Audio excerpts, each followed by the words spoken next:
داسې خو کراچۍ په انټرنیشنل ښار په نوم یادېږي، ولې د هغې باوجود که پښتانه دي او که د هغوی سیمې د مدونه مسلو سره مخ دي. اوس پښتانه طالب علمان د تعلیمه محرومه کول شروع شوي، ځکه چې تعلیمي ادارو د داخلې دپاره ډومیسایل ضروري کړي او د ضلعو دفترو په ډبل پتې ډومیسایل جوړول بند کړي دي، چې له امله طالب علمان داخلو نه وړاندې ډومیسایل لپاره سرګردانه شوي. کله یو در او کله بل در، ولې بیا هم نه ډومیسایل جوړیږي او نه داخلي ترلاسه کولی شي.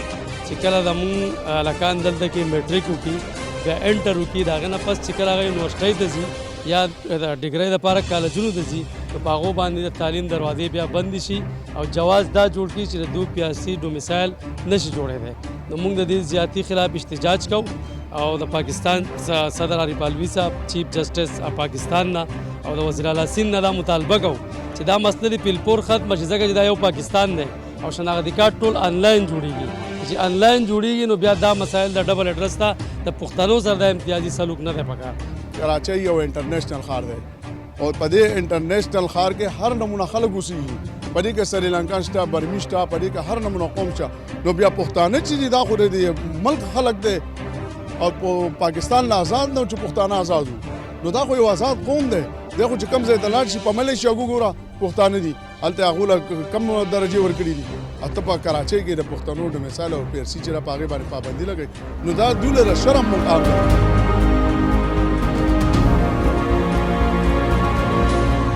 سیند حکومت له اړخه په کراچۍ کې د ډبل ایډرس مسالې دومره سنګینې شوي دي چې د پښتنو طالب علمان کم چې هغه د KPK نه یا د بل ځای نه کراچۍ ته راشي، نو هغه اعلی تعلیم نشي کولی، ځکه چې په دغه یونیورسټۍ کې لومبنی شرط دی د کراچۍ PRC او ډومیسایل یې ښه دی او دا PRC او ډومیسایل په ډبل ایډرس په څه صورت کې دوی نه جوړوي.